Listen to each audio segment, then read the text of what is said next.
UP NEET 2025 round 3 की counselling की प्रक्रिया आज 6 अक्टूबर से स्टार्ट हो गई है। इस वीडियो में यूपी नीट राउंड 3 से रिलेटेड सारी जानकारियां डिटेल में बता रहा हूं। अगर आपने अभी तक रजिस्ट्रेशन नहीं कराया था राउंड 1 में या राउंड 2 में, तो इसमें आप फ्रेश रजिस्ट्रेशन करा सकते हैं, यानी फ्रेश रजिस्ट्रेशन कराने की फैसिलिटी है।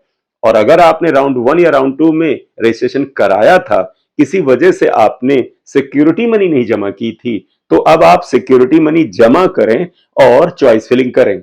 लेकिन जिन लोगों ने राउंड 1 में या राउंड 2 में रजिस्ट्रेशन करा लिया था, सिक्योरिटी मनी भी जमा कर रखी थी, उनको राउंड 1 में या राउंड 2 में कोई सीट अलॉट नहीं हुई है, तो सीधे चॉइस फिलिंग करेंगे। लेकिन उसके अलावा ऐसे स्टूडेंट जिनको राउंड 2 में सीट अलॉट हुई है और उन्होंने राउंड 2 की सीट से रिजाइन कर दिया है या राउंड 2 में अलॉटेड सीट पर एडमिशन नहीं लिया है, तो उनको सिक्योरिटी मनी फिर से जमा करनी होगी। But they have the choice to fill the choice filling. तो आपका राउंड 2 में सीट अलॉट हुई और आपने उस पर एडमिशन ही नहीं लिया, या एडमिशन लेने के बाद आपने रिजाइन कर दिया, तो भी आप राउंड 3 में पार्टिसिपेट कर सकते हैं। बस आपको सिक्योरिटी मनी का नुकसान होगा, आपकी पहले से जमा सिक्योरिटी मनी फोरफेट हो गई होगी। अब आप राउंड 3 में सिक्योरिटी मनी फिर से जमा करें, रजिस्ट्रेशन तो वही चलता रहेगा और चॉइस फिलिंग में पार्टिसिपेट कर सकते हैं। अगर आपको राउंड 1 में भी सीट मिली थी और आपने अपग्रेडेशन के लिए अभी तक नहीं अप्लाई किया था, तो आप कर सकते हैं राउंड 3 में अपग्रेडेशन के लिए। या आपने राउंड 1 में अपग्रेडेशन के लिए अप्लाई किया, राउंड 2 में आपकी सीट अपग्रेड नहीं हुई, अभी राउंड 1 वाली ही सीट आपके साथ है, तो भी आप राउंड 3 में अपग्रेड कर सकते हैं।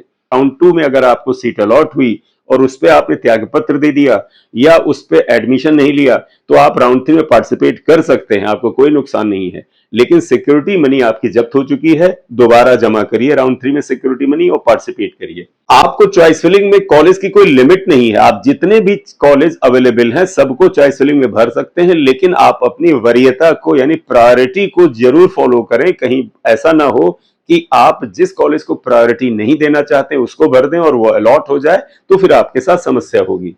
पॉइंट नंबर 6 में बताया गया है कि राउंड 3 में जो सीट मैट्रिक्स आएगी उसमें कुछ सीट क्लियर वैकेंसी की तरह होंगी और कुछ सीटें जो होंगी वर्चुअल वैकेंसी की तरह होंगी।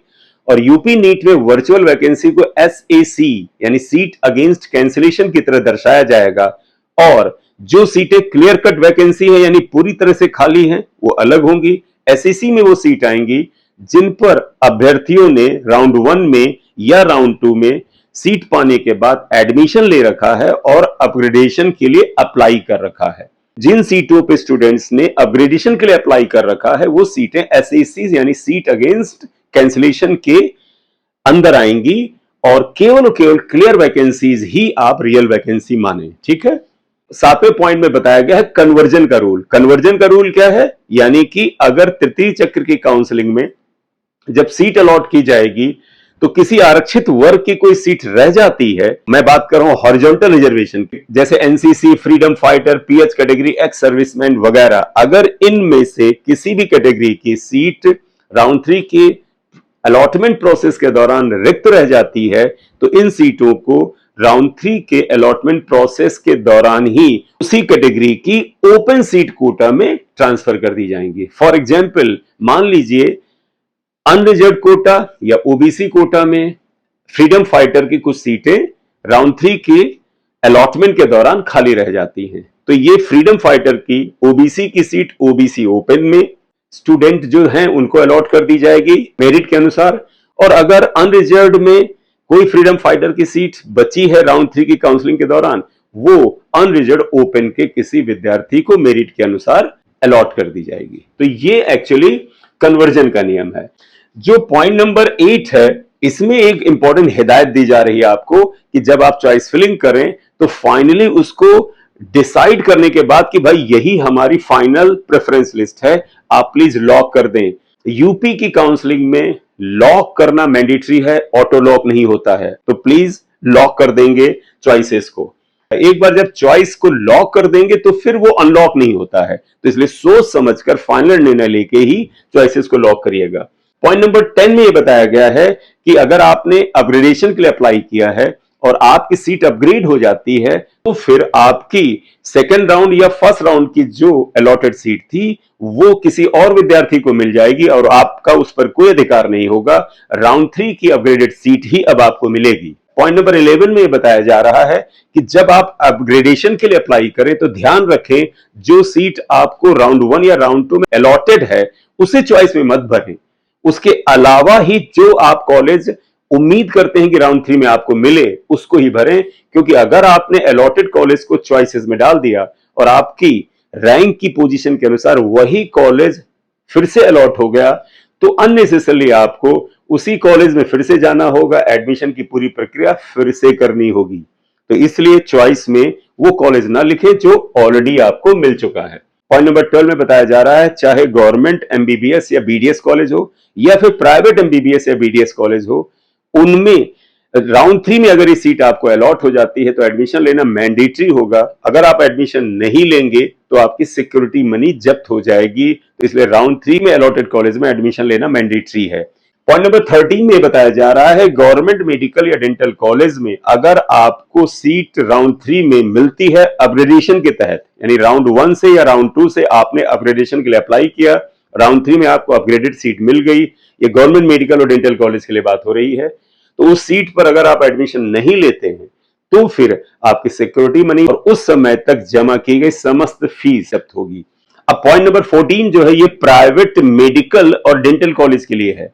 अगर प्राइवेट मेडिकल या डेंटल कॉलेज में आपने अपग्रेडेशन के लिए अप्लाई किया है और राउंड 2 से या राउंड 1 से आपको राउंड 3 में अपग्रेड होकर सीट अलॉट होती है और आप उस पर एडमिशन नहीं लेंगे तो आपको क्या पेनल्टी पड़ेगी? एक तो सिक्योरिटी मनी जब्त हो जाएगी जो कि 2 लाख या 1 लाख हो सकती है, और दूसरा उस समय तक आपने जो शिक्षण शुल्क यानी ट्यूशन फीस उस प्राइवेट मेडिकल कॉलेज या डेंटल कॉलेज में जमा की है उसका 50% जब्त होगा, which is a big amount.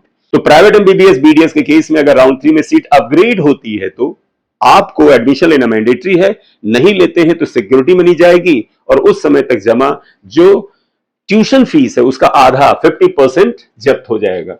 Point number 15 में बताया जा रहा है कि जब आपको राउंड 3 में सीट अलॉट हो जाएगी तो गवर्नमेंट कॉलेजेस के केस में आपको उसी मेडिकल कॉलेज या डेंटल कॉलेज में जाके एडमिशन लेना होगा और प्राइवेट मेडिकल कॉलेज या डेंटल कॉलेज के केस में आपको नोडल सेंटर पे जाके एडमिशन लेना होगा। प्राइवेट में सीट अलॉट हो तो आपको उस मेडिकल कॉलेज में या डेंटल कॉलेज में नहीं जाना एडमिशन के लिए, पहले एडमिशन की प्रक्रिया नोडल सेंटर पे होगी। पॉइंट नंबर 16 में बताया गया है कि जब आपको एक प्राइवेट मेडिकल या डेंटल कॉलेज में सीट अलॉट हो जाए तो आपको एक डिमांड ड्राफ्ट बनवाना होगा जो कि director general medical education and training UP payable eight Lucknow के पक्ष में होगा। और ये जो ट्यूशन फीस है उस मेडिकल कॉलेज की या डेंटल कॉलेज की आप वेबसाइट से देखेंगे क्या ट्यूशन फीस है, या उनको आप फोन करके पूछ लीजिएगा कि एडमिशन हो गया है क्या ट्यूशन फीस है, उसका डिमांड ड्राफ्ट बनवा के ले जाएंगे और नोडल सेंटर पर जमा करेंगे। अगर आपको इनकी फीस पता करनी है तो आप इस वेबसाइट पर या इस वेबसाइट पे देख सकते हैं, कॉलेज की वेबसाइट पे भी मिल जाएगा। पॉइंट नंबर 17 में बताया जा रहा है कि अगर आपको सीट अलॉट हो जाती है तो जो नोडल सेंटर है या फिर वो गवर्नमेंट मेडिकल कॉलेज जो आपको अलॉट हुआ है, जब आप एडमिशन के लिए वहां पर जाएंगे तो वहां पर एक मेडिकल बोर्ड है, आपका मेडिकल परीक्षण करेगा, यानी आपका मेडिकल वहां पर होगा। तो मेडिकल वही कॉलेज में होगा, उसी नोडल सेंटर पे होगा जहां पर आपको एडमिशन लेना है। पॉइंट नंबर 18 में बताया जा रहा है कि थर्ड राउंड में अगर आपको सीट अलॉट हो जाती है तो जब आप एडमिशन की प्रक्रिया कंप्लीट कर लेंगे उसके बाद आप अपने मेडिकल कॉलेज में, वो चाहे गवर्नमेंट मेडिकल कॉलेज हो चाहे प्राइवेट मेडिकल कॉलेज हो, अब वहां रिपोर्ट करेंगे। प्राइवेट के केस में एडमिशन नोडल सेंटर पे होगा, लेकिन जब वो प्रक्रिया कंप्लीट हो जाए तो उसके बाद आप उस अलॉटेड मेडिकल कॉलेज या डेंटल कॉलेज पर रिपोर्ट करेंगे। बेटे राउंड 3 की काउंसलिंग के क्या नियम है, उसके मेन पॉइंट ये आपको मैंने बता दिए। जितने पॉइंट्स इन्होंने बताए मैंने उसको अच्छे से एक्सप्लेन कर दिया है। फिर भी अगर आपकी कोई क्वेरी बनती है तो आप कमेंट बॉक्स में पूछ सकते हैं।